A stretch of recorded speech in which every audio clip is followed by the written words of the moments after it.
The broadcast is now starting. All attendees are in listen-only mode. Hi everyone, this is Katie here. I just want to thank you for joining us. We're going to go ahead and get started in just a few minutes.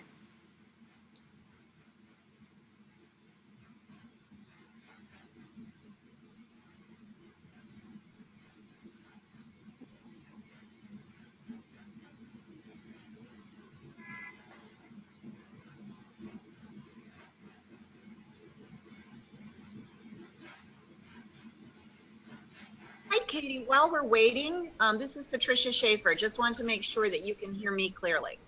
I hear you loud and clear. Is everyone else able to hear me?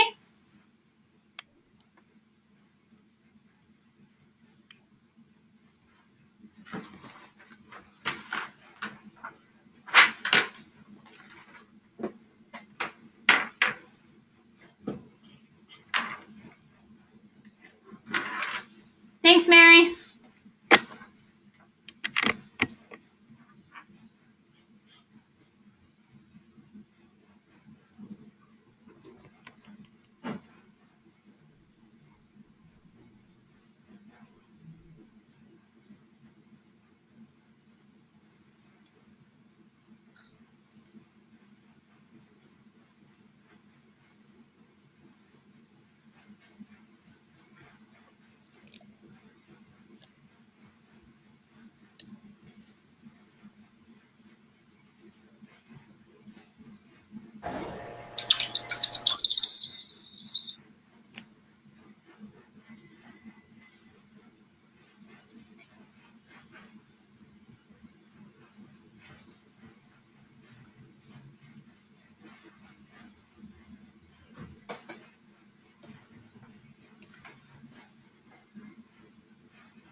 Right, again, thank you to those of you if you just joined us. We are going to get started in just about a moment.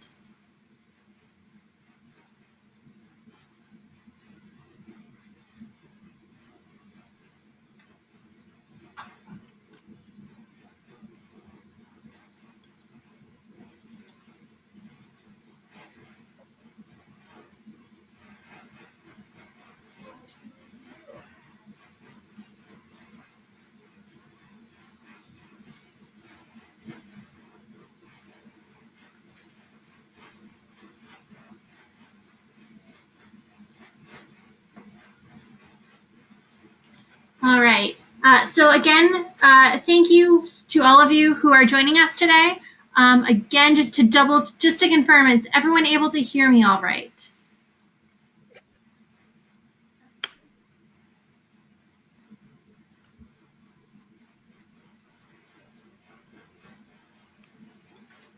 All right, thanks, Eric. Okay, so thanks, Elizabeth. Okay, so we're going to go ahead and get started.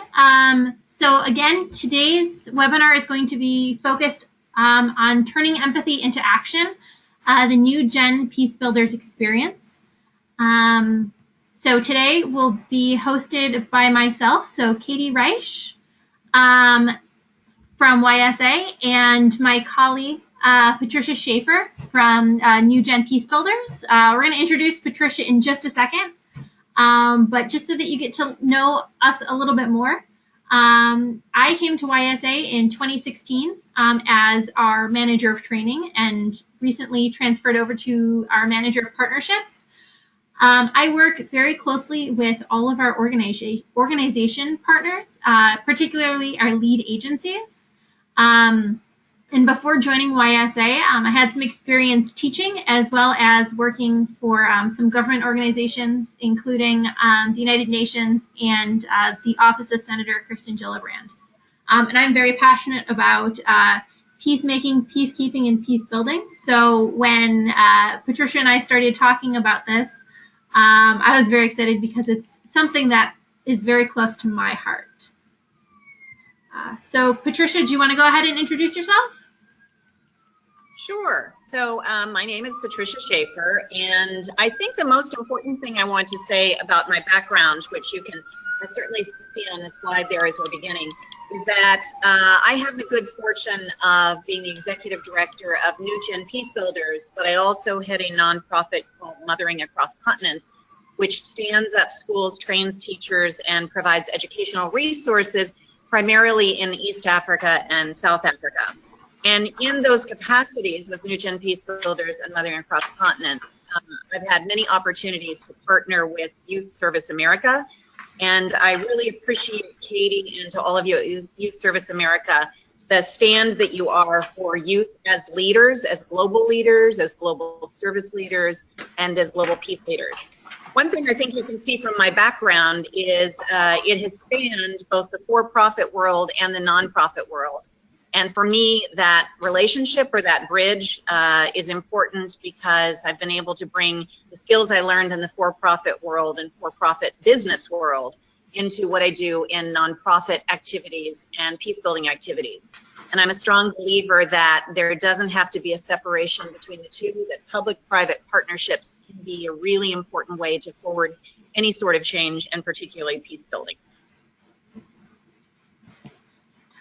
So a little bit about today's webinar. Before I begin, I just want to let you all know that I am currently recording this webinar. So once we are through, I will make sure to upload the video to YouTube, as well as send you all the link to the video, as well as a copy of the presentation itself, so that you have a few different ways to reference this again. So I'm going to go ahead and I'm going to start with telling you a little bit about YSA, our AFTR model, kind of the way that we particularly work with youth, with organizations, and with schools across the world. A little bit about our IPARD-C project planning and project execution methodology. I'll introduce you to our lead ASAP, our new campaign that we're launching for this fall.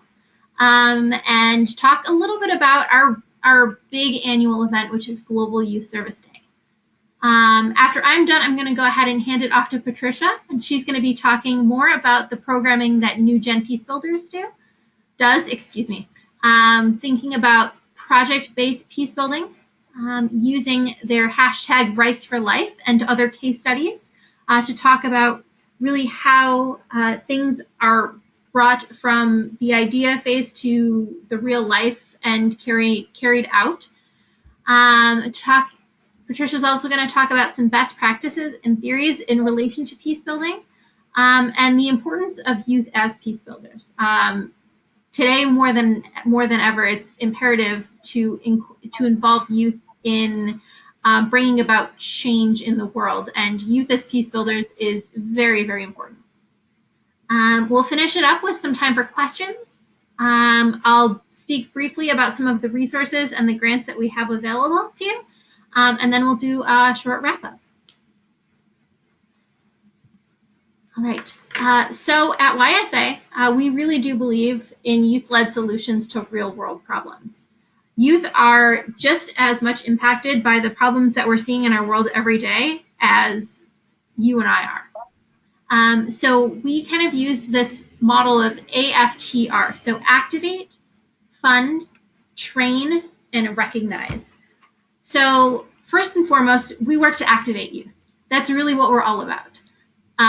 We want to see youth be change makers in their own community. We believe that youth have agency, and we want to see the ideas that they're able to put forward. So we activate youth by working with youth themselves, but also by working with our wonderful schools and organizations, including NewGen Peacebuilders. I know I've been working very closely with Patricia as well as her colleagues over the last couple years, and it's just absolutely wonderful. I love seeing what they do. Our F is for fund. We do provide a lot of grant opportunities. We give away hundreds of thousands of dollars in grant funding to organizations, to schools, and to youth every year. And I'll talk a little bit more about those opportunities towards the end of our webinar. Our T for train. We do have an online learning center where we do have all of our resources available, including our semester of service, which is a long-term service project planning guide, as well as a Youth Changing the World guide. One of the other things that I love that kind of also segues into our recognize is we have tip sheets that are actually written by young individuals themselves about how others, that if they're interested in a similar project, they can go ahead and replicate that project. Other ways that we recognize youth is through our Everyday Young Hero program, where we recognize a different young leader and their work every week on our website. We also recognize them through different awards and different other opportunities. So then very briefly, a little bit about our IPARD-C methodology. So this is really kind of how we go about working with youth as well as adults to organize and facilitate a project. So first and foremost, the I, the investigation phase. We want to learn about a local, a national, or a global community issue that we want to address. Thinking about what does the community need? Who are possible partners in the community that we can work with? What do we already know about this issue? What more do we need to learn to best address it? The second step in this process is our P, or preparation and planning. This is really when we work with youth, organizations, and schools to develop a strategy for change and to develop a common vision for success. So in this component, we're going to identify our service and our learning goals, as well as creating an action plan. Thinking about what strengths what strengths do our colleagues or the youth that we're working with have? How can those strengths best be applied to the project that we want to create? Action, taking and acting. This is really kind of the boots on the ground, implementing the service activity to make a difference. Things like taking photos, reaching out to government officials or local community stakeholders and inviting them to attend and participate in your event. Thinking about how you're going to share the story of your project, both as the project is going on as well as after everything is concluded, thinking about how you might go ahead and sustain that project. And in that vein, we also want to reflect as we're going through. Now, reflection can be one step, but we try to emphasize that it is important to be reflecting throughout the entire program planning process. Thinking about where are some strengths in your process? What are some challenges that you faced or some weaknesses? How can you improve upon what you've been doing for future programs? Or again, how can you make your project sustainable? And the last step is really to demonstrate and to celebrate, showcasing your results and celebrating your outcomes. We always want to emphasize, especially to youth, that after your project is done, it's important to look back at all of the work that you have completed and really celebrate that. Planning a service project it's not easy, and it's really great to be able to kind of look back and see that change that you created either in your community, in your state, in your country, or on a global scale.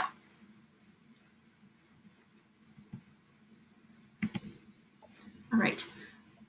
So like I had mentioned, we are creating what is called our hashtag Lead ASAP campaign for this fall.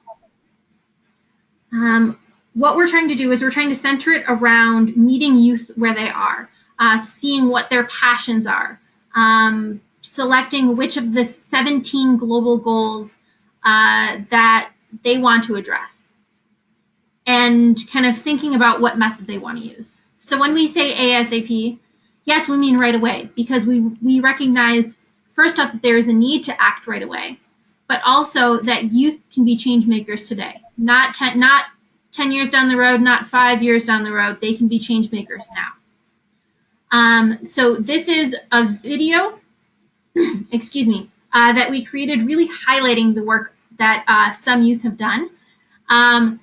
It may be, I'm not sure how well it's going to come up on your computers, but again, I will make sure to send out the link to this video after the webinar has been completed.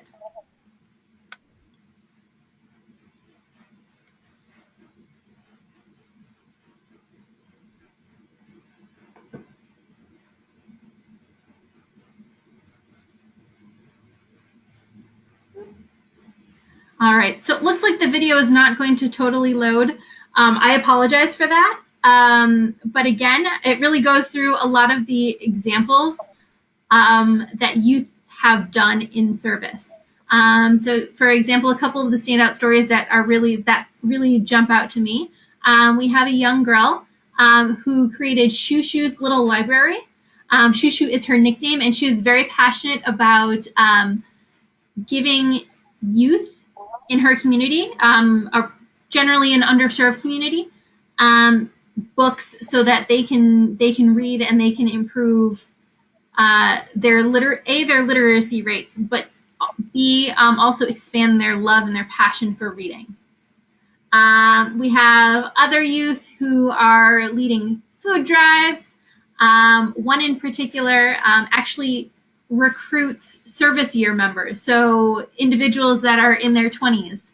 And this boy, he's about 11 or 12 years old, and he's kind of overseeing college age students. So it's really great to see kind of that impact and that that relationship that these young people are able to create and build. All right. So like I had mentioned, our really key event every year is Global Youth Service Day. It was established in 1988, and it is the largest youth service event in the world.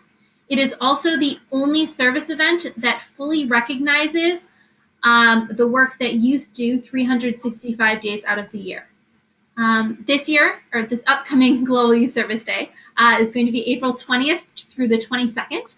And you'll notice, since we were established in 1988, this upcoming year is 2018, we are hitting our 30th Global Youth Service Day. So all of us at the office here in Washington, D.C. are absolutely unbelievably excited to really see how far that this event has come, to see how many youth are able to engage in Global Youth Service Day worldwide.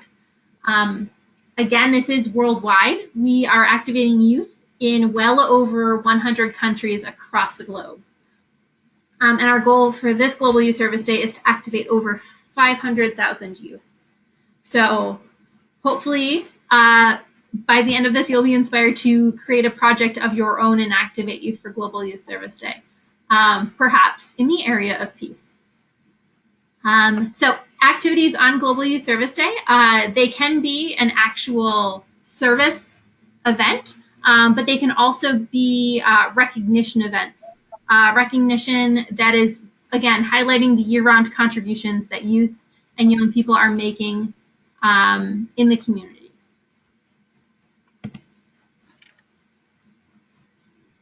Okay. And so now I'm going to hand the proverbial baton over to Patricia. Terrific. Thank you, Katie. I really appreciate the introduction and your overview of GYSD, Global Youth Service Day, and your many activities around the world, because it very much relates to some of the work that we're doing with NewGen Peacebuilders, and I appreciate you directly linking the two. You said three things in particular that stood out for me. One is you said that today it's more imperative than ever that we engage youth in peace building. And later in my presentation, I'll present some evidence that says there's a growing recognition that that is the case, and that for years we have overlooked the potential of young people in terms of peace building. The second thing you talked about was methodology. And you mentioned your IPARD-C model, and you didn't specifically mention your ASAP model, as I recall, but we use both. We tapped into your IPARD-C and ASAP model in our NewGen Peacebuilders program. And in fact, we find often one of the things that students remember from the program very clearly is ASAP. So being able to distinguish what kind of service project are they involved in. Is it awareness? What kind of project? Is it awareness? Is it service? Advocacy or philanthropy? Philanthropy, yes, no. And so what everyone heard was, I have two amazing team members here with me. One of them is Elizabeth Peacock, Director of Operations, and she lives the IPARD-C model and the ASAP model every day, so she felt vigorous about chiming in.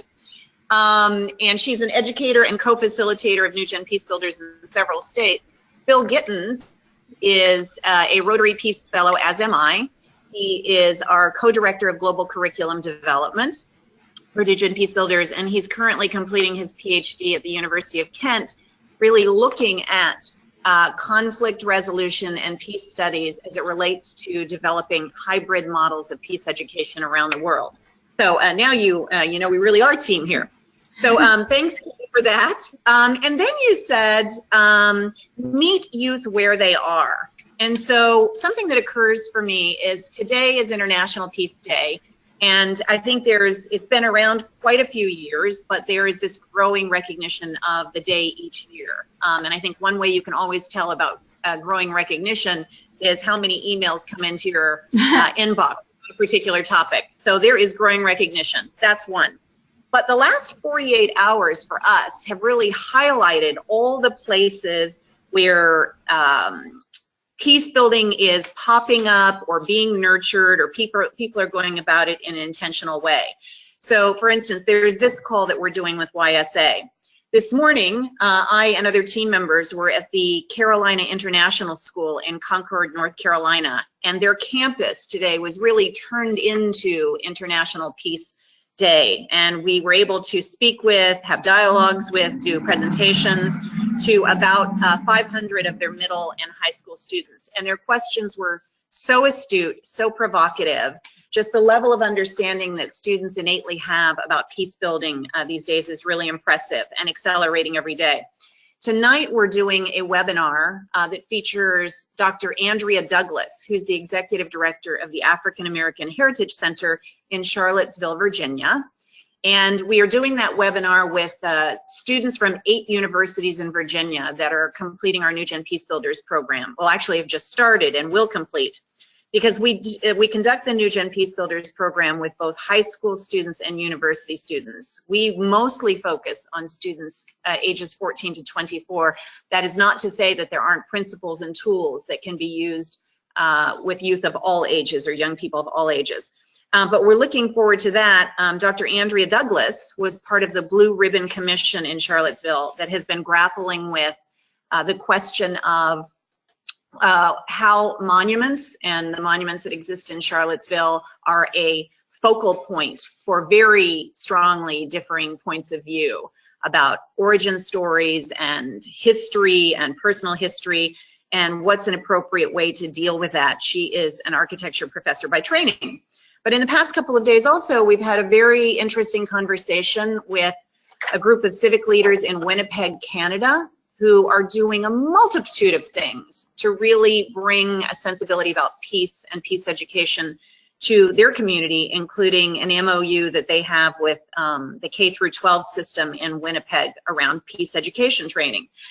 I think probably everybody knows, maybe even knows more, that this is about to occur than International Peace Day. The Global Citizen Festival is right around the corner. So, you know, peace is in the air. Peace is, we're encountering interest in peace throughout the week, and there certainly seems to be an acceleration and a very heartfelt and sophisticated acceleration of interest in the topic. So, Katie, if we move to the next slide, something that I want to really also acknowledge is Katie mentioned Global Youth Service Day. So the reason we were asked to share some of our approaches with you is we are a Global Youth Service Day lead agency. We have been for several years. And as of last year, we started officially focusing our Global Youth Service Day energies on peace building in particular. And one of the ways we do that is to hold a united event. This is an image that was taken in Charlotte, North Carolina, where we had a really big turnout and lots of civic leader, public official, community leader support for the celebration of the accomplishments of many of our NewGen Peacebuilders. One of the things that came out of that, which really surprised us, sorry, Katie. One of the things that came out of that, which really surprised us, was the unexpected twists and turns and new opportunities that can come out of a group of students completing a peace project. And in this case, there were a number of peace projects that were featured. We count ourselves among the 1,300 projects and the 50,000 students that Youth Service America notes were engaged in Global Youth Service Day last year, just in the United States alone. So one of the surprising outcomes was often I think people imagine that young people are sort of disengaged or not interested in being peace builders or peace builder leaders, and we find exactly the opposite. When we ask, what they say is there just aren't that many conversations going on around them about peace. And there's a wonderful quote, a wonderful unfortunate quote in an overview video that we use with NewGen Peacebuilders, where a young woman in Santa Rosa, California says, even in our history classes, we may learn not to repeat the violence, we don't learn how to repeat the peace. So we find this untapped energy, and we also find that once a project is successful and students feel engaged in it, they naturally want to carry on themselves. Not all projects, but some projects. So one of the unexpected outcomes of this Global Youth Service Day shot here is there was a group of students that were involved in developing a cultural awareness and bridge building curriculum with the International House of Charlotte. And there were 2 schools that teamed up on that project. And they got so engaged in it that 2 things happened. During the summer, the State Department brings a group called the International Youth Leadership Exchange Program, a group of participants from Iraq to the United States. About 5,000 students apply for the program, 147 are selected. So they did a journey through the United States, starting in Vermont, ending up in Washington, D.C., and passed through Charlotte. And the same students that worked on that international cross-cultural exchange peace project to be more compassionate and welcoming of newcomers to our community was able to work with the Iraqi students when they came through town. And what they learned is, first of all, they had dramatically distorted views of one another, fueled by the media.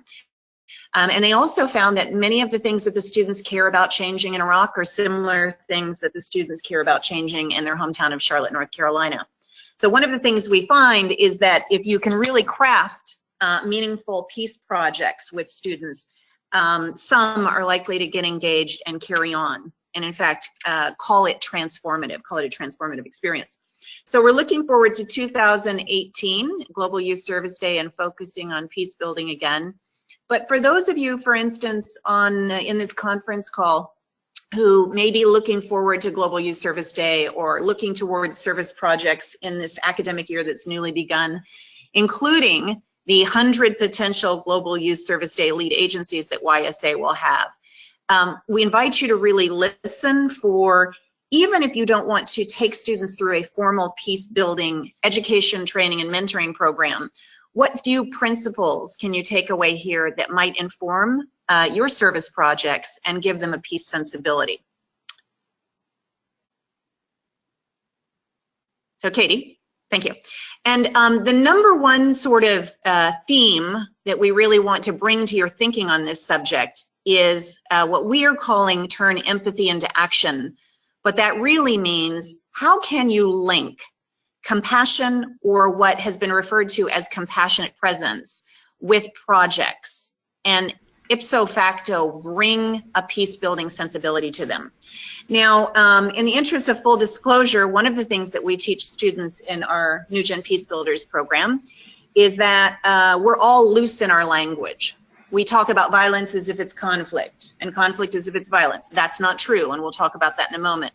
We use words like pity, sympathy, empathy, and compassion as if they're all the same. That's not true either. They have very distinct definitions. And we like to focus on the word compassion and even a principle called compassionate presence, which I'd like to show you here in a second. Yeah, so the working definition that we use of compassionate presence really we tap into and have derived from the work of Dr. John Paul Lederach, who is a quite noted peace scholar. He has been at the Kroc Institute at Notre Dame. He's been associated with Eastern Mennonite University and their conflict transformation program. He's currently a senior fellow with Humanity United. And just really boiled down to its bare essence, we encourage students that a service project is a project that does good for and with others.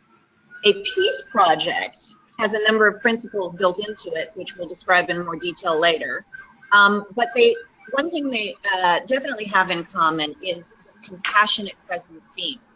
And so a very simple way of thinking of compassionate presence is, am I engaging with a group or a community in such a way that I am not zooming into the community, I am accompanying them. My mindset is I am accompanying. Are we working together to alleviate some discomfort or conflict or form of suffering? And at the end of our work together, is the group that I'm trying to serve, or the community I'm trying to serve, actually empowered by the process? Have I left tools and skills and experiences and relationships in place that empower them to go on and do more? We begin with this idea of compassionate presence as an incredibly important principle when you speak about peace projects and peace building. So just for a second, I would appreciate it if everybody who's with us would pause to think about this one question. Do you actually believe that young people have a role in peace? And, the odds are, if you're in this conversation, you already believe they do, or you're beginning to have a sensibility that they do, and looking for new ways to really empower young people in peace building. So then you might also think, well, why is it I believe young people have a role in peace? And we have a very clear sort of way of thinking about that here at NewGen Peacebuilders, which I'm going to share as we go along here. Okay. Yeah. Now, many people are aware that it was actually Gandhi who was one of the first people to speak in the modern era about the role of young people in peace. What he actually said was, to teach real peace in the world, we will have to begin with the children. You can see that we believe in young people of all ages, and we define that as 24 and under, as I mentioned before. But we tend to sometimes talk to our students that participate in NewGen Peacebuilders as we don't think of you as children. We don't want to use that word. We really think of the power of young people. So I just really want to presence that for you because, you know, we do have a tendency to underestimate young people and their ability to cause change in the world and certainly be peace builders. Next, Katie. Why is that? Sorry? Because, I said great, next. So why is that? Because historically, we've learned to think of peace building as the act of taking badness away. And often it's the act of taking badness away from an open conflict, be it a military conflict, be it verbal conflict, pronounced verbal conflict. We think in terms of taking the badness away versus creating the good. And in terms of creating the good and really shifting things, we can underestimate what young people are able to do, despite the fact that they have all of these new technology tools. They're hyper aware of some of the issues that are talked about in the media. And they are often asked, encouraged, or even expected to get going, do something. Yet still we consistently underestimate them.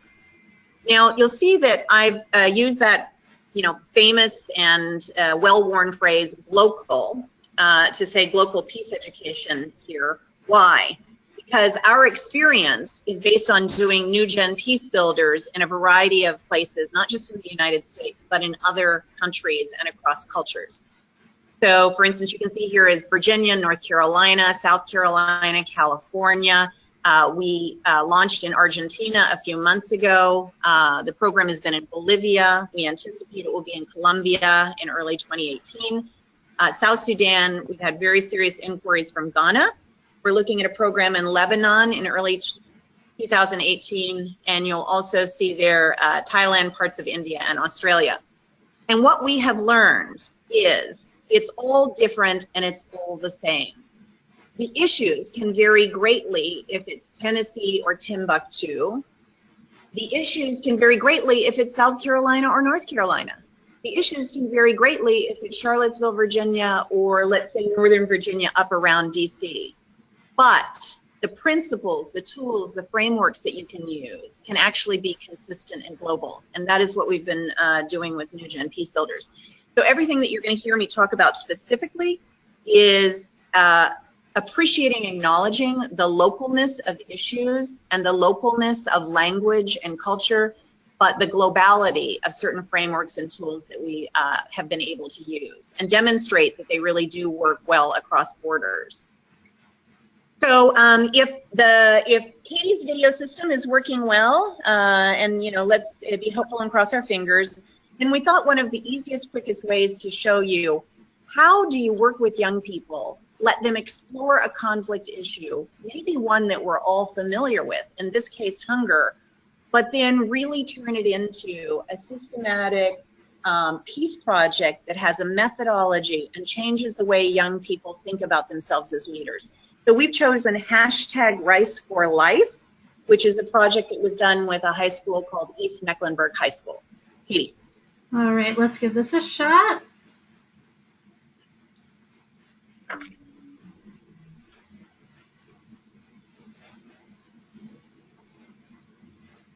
There we go.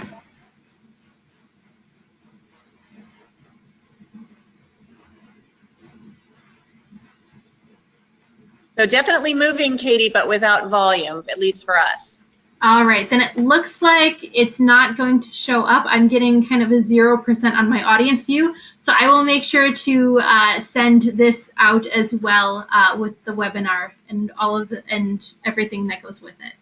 For some reason, it does not want to transfer over with the system.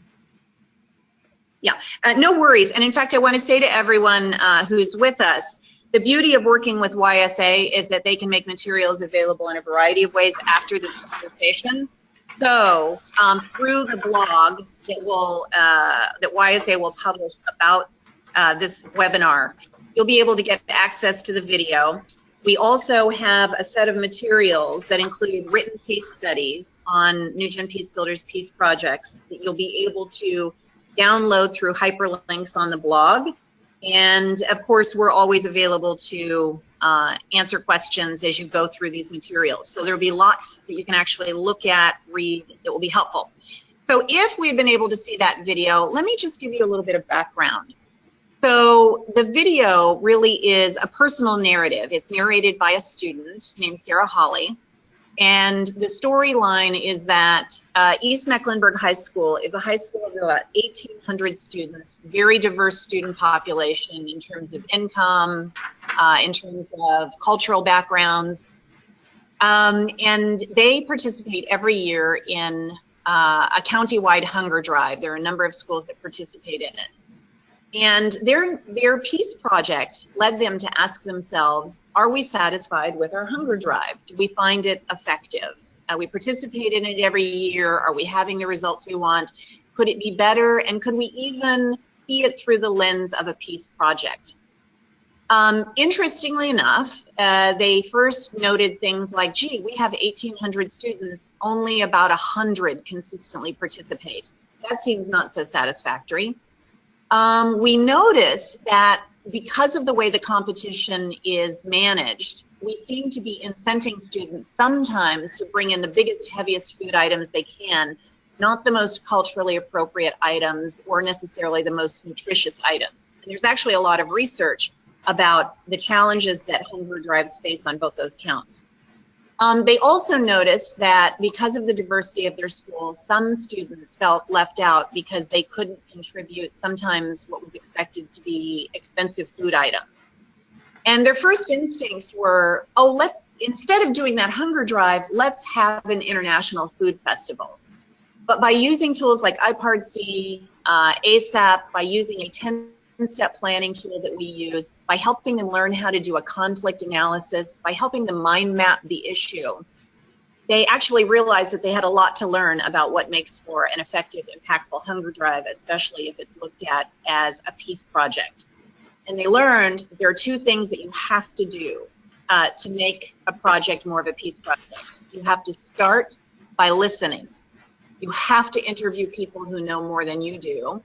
And you have to reflect on, where is the conflict? Where are the pain points? How, if I change the way we do this, would we actually be building bridges and building bonds? And in fact, we say the act of peace building is to learn to build bridges for the rest of your lives. So what they ended up realizing was there were lots of ways that they could change their hunger drive into a peace project. One thing they learned was what food pantries in the area really wanted was rice. Rice is a global, culturally sensitive food. It's inexpensive to bring in. Food pantries actually wanted family-size bags, all the same size. And they also learned that if they would change and focus on what they ended up calling #RiceForLife, they would allow more students in their school to participate. And what ended up happening was they set a goal of 1,900 and some pounds to match the number of students in their school, or how much rice would be eaten over the course of a week, represented by the numbers of the students in their school. They ran their drive. They set a goal of bringing in the equivalent number of bags or pounds of rice, which they achieved. They were voted the most creative hunger project in their district. The second year that they did it, they continued to build on the program. They brought in 4,000 pounds of rice, but they also started turning the drive into a cross-cultural bond building experience in their school. And they did actually end up doing kind of a food festival. They started doing a rice-focused food festival where you could bring in different rice dishes as part of the process of managing the hunger drive. So there was a sense of unity and connection built in their school. And then another year, they added a new element, which was beans. And so they have a bean-based cultural festival for their food drive, which now includes rice and beans. But whatever the project is, we would say, when you look at that video, you're going to see 6 things that they did, at least, that make a service project a peace project. So one is, they really began with relationship building conversations to understand a conflict issue. You know, as I said, they talked to social workers, they talked to the head of the local hunger drive, they talked to students in their school, they talked to teachers, they talked to nutritionists. they addressed a very specific aspect of violence. In this case, they thought of it as structural violence, which is structures that we put in place that make it difficult for some groups to have access to certain things that we consider a right for all, and others have natural access. So they looked at what would be termed structural violence.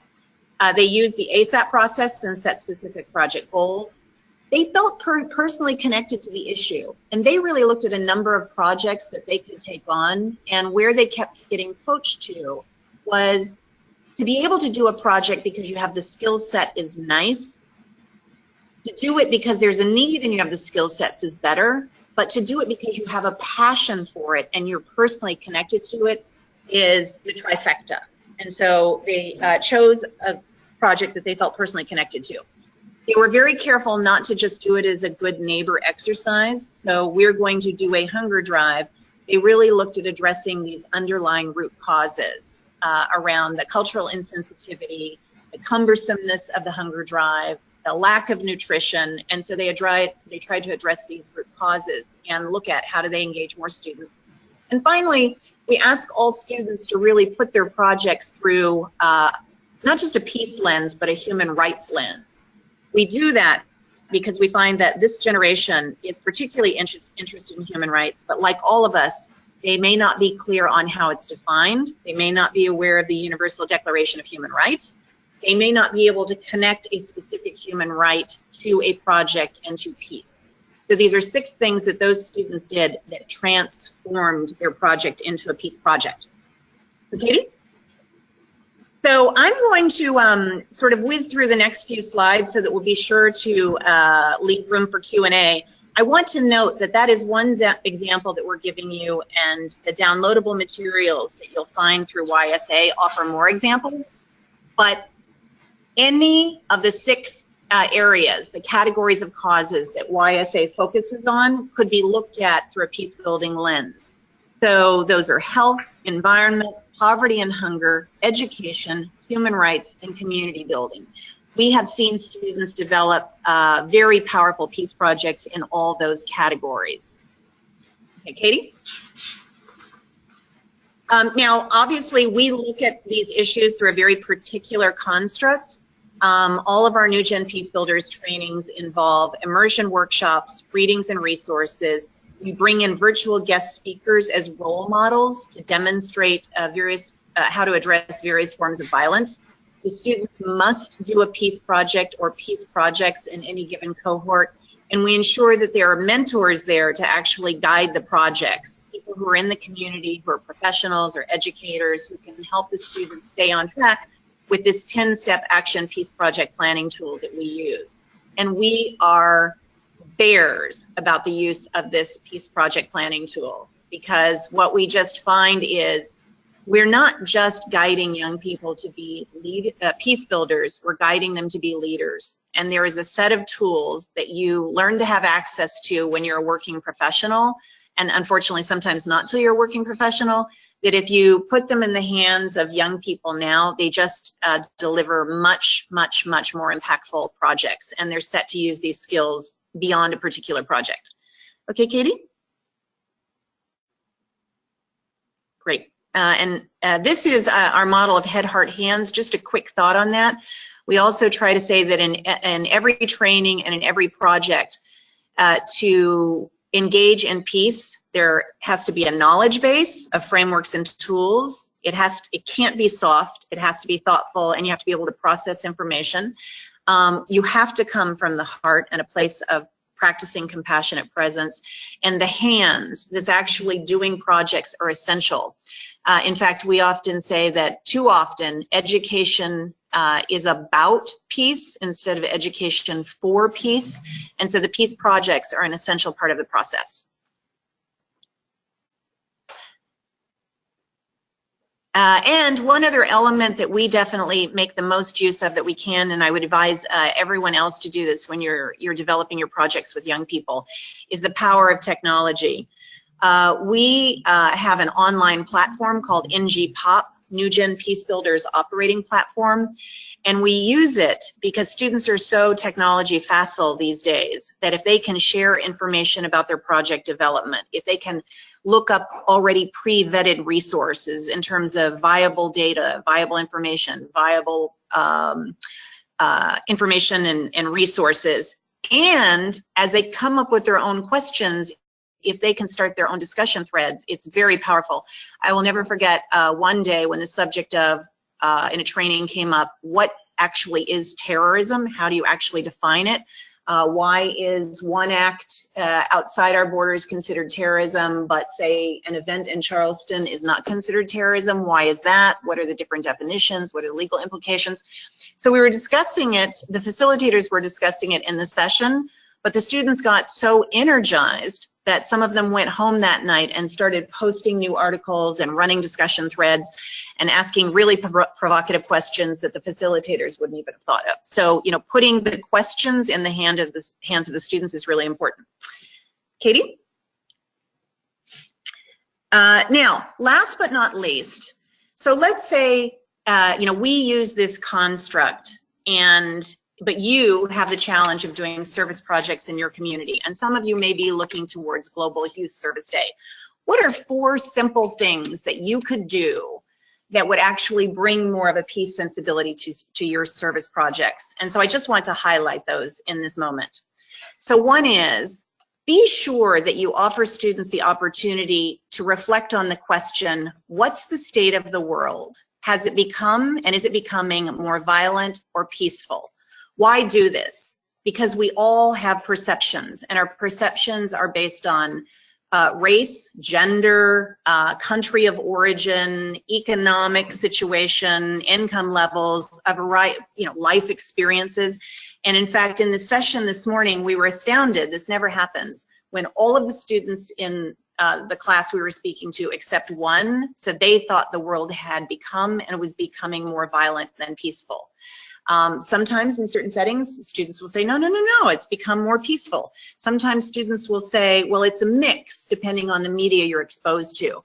So just helping students explore what their own perceptions are and why they are is helpful. It helps them become more critical thinkers about service and peace. Katie? Second thing you can do is just be on the lookout, be watchful for how we often make conflict and violence synonymous, and they are not. And how often when we talk about violence, what we're really assuming people mean is direct violence. So physical kinds of violence that you can see, that are visible. But in fact, this occurred this morning. Students sense, but you've got to bring out the conversation that there are other kinds of violence. What other kinds of violence are there? Well, there's cultural violence, all the things we think of as the isms. There's structural violence. You know, the systems and structures that we build that can cause discomfort and pain on an ongoing basis, but they are part of our system, and we just assume that that's the way it is. And then how much empathy and compassion are present. And the way we explain this model in NewGen Peacebuilders is usually not one of these stands alone. They are not mutually exclusive. They really work in a system. They work in a cycle, but they really are fueled. Direct violence, cultural violence, and structural violence are fueled at times and in places where there's a lack of empathy and compassion, where I inherently don't believe that, you know, your joy is my joy, your suffering is my suffering, and vice versa. So we spend a lot of time on that with students, distinguishing that there are different types of violence. Katie? And we also make very clear that we have a habit of assuming that to bring peace is to do what's called practicing negative peace. And that means stopping something that is uncomfortable, stopping conflict, intervening to minimize or reduce something we don't want to have happening. But where students can really get their energy and where they can have the greatest impact is in the arena that's called positive peace, which is the kinds of projects like the one that you will be able to look at with regard to East Mech, that are about looking at a cultural issue, a structural issue, a lack of empathy and compassion, and designing ways to ensure well-being for all. And so the sweet spot of a peace project for young people is this positive peace. And so again, that example of turning a hunger project into a positive peace opportunity. Katie? Yeah. And so last, I said that, you know, Katie brought up that it's becoming more and more imperative for young people to become involved in peace projects. And I would say it's becoming more and more imperative for us to link service projects with peace. And if there's any evidence for that that's well beyond sort of my station in life or grade level or pay level, it's what the United Nations has been saying. So when they introduced the Sustainable Development Goals, one of the things that representatives emphasized was it was an elevation or extension of the Millennium Development Goals. And there was a recognition that you can't have sustainable development without peace, and you can't have peace without sustainable development. So number 16, generally categorized as peace and justice, was introduced. My tip for you is you would think that the Sustainable Development Goals are well known. No, maybe the Global Citizen Festival is well known. The Sustainable Development Goals are not, and are especially not well known with young people in university, high school, and middle school and grade school settings. In fact, this morning I asked 250 students at an assembly if they had heard of them, and they said no. And they're at an international charter school. So something you can do is get familiar with the Sustainable Development Goals and number 16 and how that relates to service projects. Katie? Thought it went. Sorry, it's being a little pokey on my end for a second. No worries. There we go. Okay. And I'm just going to move through this slide, Katie, and move on to the next one. Okay. And then finally, there's an opportunity to just recognize the sheer math of young people on the planet. So when people may be skeptical about young people being involved in peace building, I have learned to say, but it makes strategic sense. Why would we not? Because there are 3 billion people in the world that are ages 24 and under. That's a significant percentage of the world's population. In some countries, they represent 40 to 50% of the population. And there is a phenomenon in some countries that are pegged as conflict countries that there is a large youth population, and there are concerns about how well integrated they are and engaged they are in society. And of course, in many countries like ours, we have youth service expectations. I note that California, if it were a standalone country, has more, well, if California alone has more students than any other state in the United States, and if it were a standalone country, it would have a huge youth population. I happen to live in North Carolina, and there are only 9 states in the country that have more high schools than we do. So I really invite you to look at what is the state of your state or your country? What is the size of the population? What is their situation? And how can you use service with a peace lens to engage them in more interesting and creative ways? Katie? So in closing, I would just like to suggest that with tools, with frameworks, we've certainly taken this on with NewGen Peacebuilders, and as you reflect on this conversation today, you know, how can we all be forces that help us shift from what can be a common way of viewing young people in the world, especially as it relates to peace. It's very easy, and if you interview enough young people, they will tell you that they think they're perceived as either the victims of conflict, the perpetrators of conflict and violence, or they're just disinterested and disengaged. But they are not. They really want to be and have the capabilities of being today, as Katie said, catalysts and agents of change.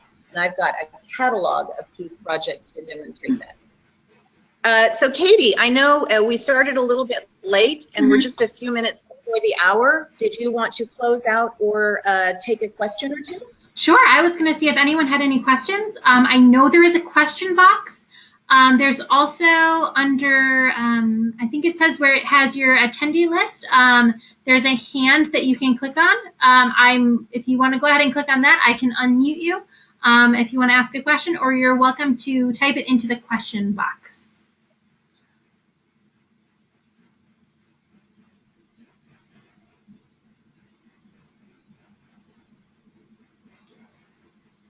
And again, thank you all for staying with us. I've loved learning from Patricia and all of the work that NewGen is doing. I'm constantly learning new things. And even though I'm familiar with their program and all of the wonderful work they're doing, I loved being able to kind of watch the Rights for Life video. I was able to check it out. So again, hopefully you'll be sure to check it out once we go ahead and publish it on the blog and share that with you as well. Great. And Katie, just one special thank you in closing, and I'm glad you can make the materials available. So one of your key partners at YSA is Rotary International.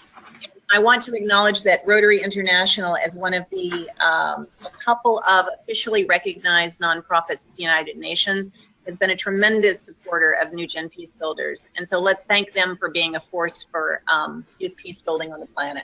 Yes, thank you guys so much. Thank you, Katie. Bye-bye. All right. So it looks like we don't have any questions. So let me just wrap this up. Patricia's contact information is on the screen in front of you. Mine is here as well. Feel free to reach out if you do end up having any questions or want any information about these programs. And then just to wrap it up, Patricia went through all of these wonderful programs that NewGen Peacebuilders is able to organize and facilitate with their youth leaders. And of course, part of that, you do need some funding in some cases to help move projects along. So right now we do have two wonderful grant opportunities available. I'm actually going to go with our Disney Be Inspired grant first. This is a youth-oriented grant for youth to use their passions to make a change in their community. These grants are $500 each, and the application actually closes on September 31st. So definitely, if you have a young person who is interested in being a change maker and leading a project in their community, I would highly recommend they check this out. The other one is actually a grant program that we recently launched, our Be Fearless, Be Kind, in partnership with Hasbro. This is specifically for organizations and K-12 schools. These grants range from $250 to $2,000. That is based in part on how many youth you're able to activate, as well as the duration of your project. These grants will be accepted and awarded on a rolling basis, and the application will close on October 31st. So that is the final deadline. Both of these grant opportunities, as well as all of our other grant opportunities, can be available on our website at ysa.org/grants.